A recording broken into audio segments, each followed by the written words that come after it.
بسم اللہ الرحمن الرحیم۔ السلام علیکم دوستو، دنیا بھر کی خبروں میں آج آپ سنیں گے، لیکن اس سے پہلے اگر ہو سکے تو لائک اور سبسکرائب کا بٹن ضرور دبا لیں۔ شکریہ۔ امریکہ اسرائیل تنازع۔ امریکہ ایک منافق ملک ہے۔ اسرائیل۔ عمران خان شاید جلا وطن ہو سکتے ہیں۔ بڑھتی مہنگائی اور کم تنخواہوں سے دنیا بھر کے ملازمین مایوس۔ تو آئیے چلتے ہیں تفصیل کی جانب۔ امریکہ نے اس عزم کا حوالہ دیتے ہوئے کہا ہے کہ ہم اس بات کو یقینی بنائیں گے کہ اسرائیل کو اپنے دفاع کے لیے تمام درکار ہتھیار مل جائیں۔ ہمارے درمیان موجودہ تناؤ زبانی حملوں اسرائیل کے اقدامات کی واضح مذمت کے باوجود امریکہ کی حقیقی اور عملی پالیسی صہیونی حکومت کی مکمل حمایت ہے، جو کسی بھی حالت میں نظر انداز نہیں ہو سکتی۔ دوستو، صدر جو بائیڈن کے عہدۂ صدارت سنبھالنے کے بعد سے امریکہ اور اسرائیل کے تعلقات بہت سے اتار چڑھاؤ کا شکار رہے ہیں۔ صہیونی حکومت کے دائیں بازو کے وزیر اعظم نیتن یاہو کے عہدہ سنبھالنے کے بعد یہ مسئلہ شدت اختیار کر گیا ہے۔ اس کشیدگی کی اہم وجہ انتہائی دائیں بازو کے وزراء پر مشتمل کابینہ کی تشکیل اور نیتن یاہو کی طرف سے اس کی سربراہی ہے۔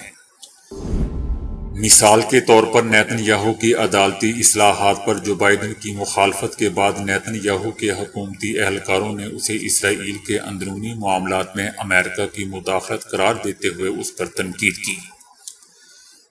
اسی طرح حالیہ دنوں میں امریکہ اور اسرائیل کے اعلیٰ حکام کے درمیان وسیع پیمانے پر زبانی اور پروپیگنڈا بحث بھی جاری رہی۔ اسرائیل نے عراق اور افغانستان میں امریکی پالیسیوں اور اقدامات پر تنقید کرتے ہوئے امریکہ پر فریب اور انسانی حقوق کی خلاف ورزی کا الزام لگایا۔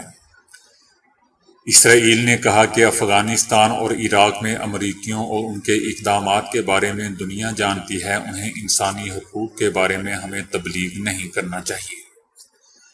امریکہ کی مذمت کے باوجود اسرائیل نے نہ صرف اپنے الفاظ پر معافی نہیں مانگی بلکہ پھر کہا کہ ہم نہ صرف اپنے الفاظ واپس نہیں لیتے بلکہ ہم ایک بار پھر کہتے ہیں کہ یہ ہمارا حق ہے کہ ہم امن کے ساتھ گھر لوٹیں اور امن کے ساتھ چلیں۔ ہمارا حق مغربی کنارے میں رہنے والے فلسطینیوں کی نقل و حرکت کی آزادی کے حق سے زیادہ ہے۔ فلسطینی علاقوں میں نئی آباد کاری کی حمایت کرتے ہیں اور عوامی طور پر مغربی کنارے کے بڑے حصوں کو مقبوضہ فلسطین کے ساتھ الحاق کرنے کا مطالبہ کرتے ہیں۔ اسرائیلی وزیر خزانہ نے بھی امریکہ کو منافق قرار دیا ہے۔ اہم بات دوستو یہ ہے کہ امریکہ اور اسرائیل کے درمیان موجودہ کشیدگی ٹیکنیک کی سطح پر ہے۔ حالانکہ امریکہ اور اسرائیل کے درمیان تعلقات کو ہمیشہ امریکی صدور کی حمایت حاصل رہی ہے، خاص طور پر صہیونی حکومت کی بڑھتی ہوئی فوجی طاقت اور اپنے دفاع کے بہانے فلسطینیوں کو دبانے کے تناظر میں اسرائیل کی جامع حمایت امریکہ کی پالیسیوں میں سر فہرست ہے۔ صدر عارف علوی سے آرمی چیف DG/ISI کی ملاقات ہوئی ہے۔ شاید عمران خان جلا وطن ہو سکتے ہیں۔ تینوں اہم شخصیات کے مابین ہونے والی یہ ملاقات نہایت ہی رازداری کے ماحول میں ہوئی۔ ایوان صدر میں جب یہ ملاقات جاری تھی تو اس دوران تمام سٹاف کو چوتھے فلور سے ہٹا دیا گیا تھا۔ صدر کے ساتھ آرمی چیف کی ایک ملاقات اس وقت ہوئی تھی جب 28 نومبر 2022 کو آرمی چیف نے کمان سنبھالی تھی۔ اس کے بعد اب دونوں کی ملاقات ہوئی ہے، جو کم و بیش 2 گھنٹے تک جاری رہی۔ یہ ملاقات ایک ایسے وقت میں ہوئی ہے جب توقع کی جا رہی تھی کہ صدر وزارت قانون اور الیکشن کمیشن کے موقف کو نظر انداز کرتے ہوئے اگلے عام انتخابات کے لیے شاید کسی تاریخ کا اعلان کر دیں۔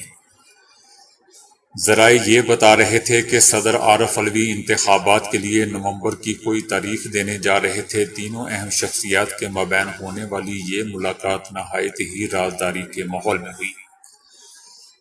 اس ملاقات کے حوالے سے نہ ISDR کی جانب سے کوئی پریس ریلیز جاری کی گئی ہے اور نہ ہی ایوان صدر نے کوئی بیان دیا ہے۔ اس ملاقات میں کون سے معاملات زیر بحث ہے، اس حوالے سے حتمی طور پر تو بس یہی 3 شخصیات جانتی ہیں۔ تاہم قیاس کیا جا سکتا ہے کہ اس میں آرمی ایکٹ اور آفیشل سیکرٹس ایکٹ ترمیمی بلوں پر صدر کے ٹویٹ کے بعد پیش آنے والی صورتحال پر ضرور بات چیت کی ہوگی۔ دوسرا معاملہ انتخابات کی تاریخ کا ہے، جس میں یہاں بات چیت ہوئی ہوگی، کیونکہ الیکشن کمیشن کے شیڈول کے برعکس کوئی تاریخ صدر دے دیتے تو انتخابات کو لے کر ملک میں تنازع پیدا ہو سکتا تھا۔ گمان کیا جا سکتا ہے کہ آرمی چیف اور DGISI نے صدر سے ایسا کوئی اقدام لینے سے باز رہنے کی بات کی ہوگی۔ اس کے علاوہ صدر چونکہ فوجی اسٹیبلشمنٹ اور عمران خان کے مابین ایک رابطہ کار کا کردار بھی ادا کرتے رہے ہیں، تو ہو سکتا ہے کہ اس ملاقات میں اہم پیغامات کا تبادلہ کیا گیا ہو۔ یہ بھی ہو سکتا ہے کہ پس پردہ 1999 کی طرح کوئی ایسا منصوبہ بن رہا ہو جس میں عمران خان کو ملک سے باہر بھجوانے کا انتظام کروایا جا رہا ہو۔ 1999 میں نواز شریف کو اسی طرح سعودی عرب کی مدد سے ملک سے باہر جانے کی اجازت دلوائی گئی تھی اور نواز شریف سعودیہ چلے گئے تھے۔ پاکستان میں جس طرح حالات راتوں رات بدل جاتے ہیں، تو دوستو ہو سکتا ہے کہ عمران خان کی سزا معطلی اور انہیں ملک سے باہر بھجوانے کا کوئی پس پردہ منصوبہ ترتیب پا رہا ہو۔ یہاں یہ سوال پیدا ہوتا ہے کہ کیا عمران خان باہر چلے جائیں گے؟ عمران خان کے ملک سے باہر جانے کا انحصار دو باتوں پر ہے۔ پہلی یہ کہ کیا عمران خان سیاست سے لا تعلق ہونے اور ملک چھوڑنے کی حامی بھر لیں گے، جبکہ دوسری بات یہ کہ کیا کوئی ملک ان کی گارنٹی دینے کو تیار ہو جائے گا۔ عمران خان ماضی میں متعدد مرتبہ کہہ چکے ہیں کہ وہ ملک چھوڑ کر باہر کسی صورت بھی نہیں جائیں گے، اور ان کے حامی بھی عمران خان سے یہی توقع کر رہے ہیں کہ وہ نواز شریف کی طرح ملک چھوڑ کر بھاگ نہیں جائیں گے۔ لیکن یہ پاکستان کی دوستو سیاست ہے، جس میں کچھ بھی ہو سکتا ہے۔ چیزیں دیکھتے ہی دیکھتے بدل جاتی ہیں، اور موجودہ تناظر میں ہونے والی یہ ملاقات نہایت ہی معنی خیز ہے۔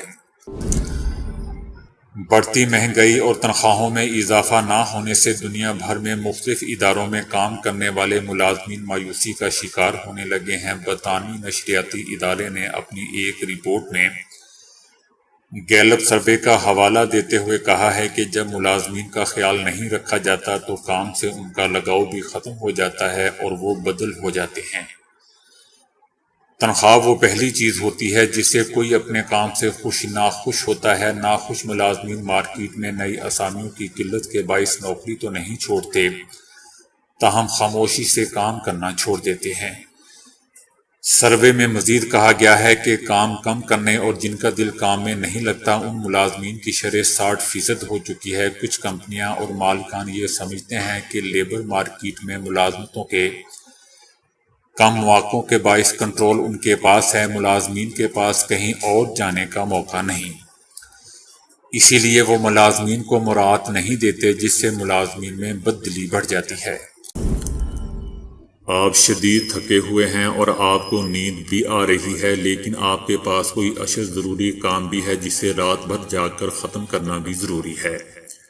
ایسے میں آپ کیا کریں گے؟ ایسے میں زیادہ تر لوگ چائے یا کافی پی کر خود کو جگائے رکھتے ہیں، کیونکہ چائے وقتی طور پر تھکن دور کرتے ہوئے ہمیں جگائے رکھتی ہے اور ہم کام پر اپنی توجہ مرکوز رکھ سکتے ہیں۔ البتہ اب اعصابی ماہرین کا کہنا ہے کہ بجلی کا ایک معمولی سا جھٹکا وہی تاثیر رکھتا ہے جو چائے یا کافی کے ایک کپ میں ہوتی ہے۔ امریکہ میں 40 رضاکاروں پر تجربات سے معلوم ہوا ہے کہ اگر اعصاب کو صرف 1 منٹ تک بہت ہی معمولی کم وولٹیج والی بے ضرر بجلی کا جھٹکا دیا جائے تو تھکن اور نیند وقتی طور پر ختم ہو جاتی ہے، اور انسان اگلے چند گھنٹوں کے لیے چاق و چوبند ہو جاتا ہے۔ دوستو یاد رہے کہ اعصاب ہمارے دماغ سے لے کر پیٹ تک پھیلے ہوئے ہوتے ہیں، لیکن ساتھ ہی ساتھ ان کا تعلق ہمارے دماغ کے ان حصوں سے بھی ہوتا ہے جو ہماری سیکھنے کی صلاحیت اور توجہ میں اہم ترین کردار ادا کرتے ہیں۔ امریکی فضائیہ اور نجی تحقیقی اداروں کے ان مشترکہ تجربات میں رضاکاروں سے مسلسل 34 گھنٹے تک جاگنے کے لیے کہا گیا۔ 20 رضاکاروں کے اعصاب کو مخصوص وقفے کے بعد ہلکی اور بے ضرر بجلی کے جھٹکے دیے گئے، جبکہ باقی 20 کو جگائے رکھنے کے لیے کچھ بھی نہیں دیا گیا۔ وقت گزرنے کے ساتھ ساتھ اپنے طور پر جاگتے رہنے کی کوشش کرنے والے گروپ کی کارکردگی میں نمایاں کمی آ گئی، لیکن بجلی کے جھٹکے وصول کرنے والے گروپ کی کارکردگی میں بہت ہی معمولی سی کمی ہوئی۔ تجربات کے دوران تمام رضاکاروں سے ان کی ذہنی کیفیت کے بارے میں سوال نامے بھی پر کروائے گئے، جن سے اندازہ ہوا کہ جو لوگ خود پر جبر کر کے جاگ رہے تھے ان کی ذہنی حالت خراب ہوتی جا رہی تھی، لیکن بجلی کے جھٹکے کھانے والے رضاکار بہت ہی سکون میں تھے۔ ابھی یہ تجربات ابتدائی مرحلے میں ہے، اس لیے ماہرین کا کہنا ہے کہ انہیں گھر پر آزمانے کی کوشش ہرگز نہیں بلکہ بالکل بھی نہ کی جائے۔ دوستو، یہ دلچسپ تحقیق کمیونیکیشنز بائیولوجی نامی ریسرچ جرنل کے تازہ میگزین میں شائع ہوئی ہے۔ اقوام متحدہ نے ایک ممکنہ نئی سرد لڑائی کے بارے میں خبردار کرتے ہوئے چائنا اور امریکہ سے اپیل کی ہے کہ وہ اپنے مکمل طور پر غیر فعال تعلقات کو بہتر کریں۔ اس سے پہلے کہ دو بڑے اور نہایت ہی با اثر ممالک کے درمیان مسائل باقی دنیا تک پھیل جائیں، دنیا کی دو بڑی معاشی طاقتوں کو ماحولیات پر تعاون کرنا چاہیے اور جنوبی چائنا کے سمندر میں انسانی حقوق، معاشیات، آن لائن سیکیورٹی اور خود مختاری کے حوالے سے جاری سیاسی اختلافات کے باوجود تجارت اور ٹیکنالوجی پر مضبوطی سے بات کرنی چاہیے۔ بدقسمتی سے آج ہمارے سامنے محض تصادم ہے۔ ہمیں دو طاقتوں کے درمیان ایک فعال تعلق کو دوبارہ قائم کرنے کی ضرورت ہے۔ ویکسینیشن کے مسائل، موسمیاتی تبدیلی کے مسائل اور بہت سے دوسرے عالمی چیلنجوں کو بین الاقوامی برادری اور بنیادی طور پر سپر پاورز کے درمیان تعمیری تعلقات کے بغیر حل نہیں کیا جا سکتا۔ اقوام متحدہ کا کہنا تھا کہ ایک نئی سرد لڑائی زیادہ خطرناک ہو سکتی ہے۔ امریکہ اور چائنا کے درمیان حریف انٹرنیٹ، کرنسی، تجارت، مالیاتی قواعد اور ان کی اپنی جیو پولیٹیکل اور فوجی حکمت عملی کی وجہ سے دنیا دو حصوں میں تقسیم ہو سکتی ہے۔ دو حریف جغرافیائی اور فوجی حکمت عملی خطرات پیدا کرے گی اور دنیا کو تقسیم کر دے گی۔ تعلقات کو جلد ہی ٹھیک کرنا ہوگا۔ دوستو، سوویت یونین اور اس کے مشرقی بلاک کی اتحادیوں اور امریکہ اور اس کے مغربی اتحادیوں کے درمیان نام نہاد سرد لڑائی دوسری جنگ عظیم کے فوراً بعد شروع ہوئی اور 1991 میں سوویت یونین کے ٹوٹنے کے ساتھ ختم ہوئی۔ یہ دو ایٹمی ہتھیاروں سے لیس سپر طاقتوں کا تصادم تھا جن کے نظریات ایک دوسرے سے مختلف تھے۔ ایک طرف کمیونزم اور آمریت پسندی تھی جبکہ دوسری طرف سرمایہ داری اور جمہوریت تھی۔ اقوام متحدہ کا مزید کہنا تھا کہ امریکہ اور برطانیہ نے آسٹریلیا کو جوہری طاقت سے چلنے والی آبدوزیں دینے کا معاہدہ کیا۔ اب چائنا اور امریکہ کے درمیان مکمل طور پر غیر فعال رشتہ ہے۔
تو دوستو ابھی کے لیے اتنا ہی۔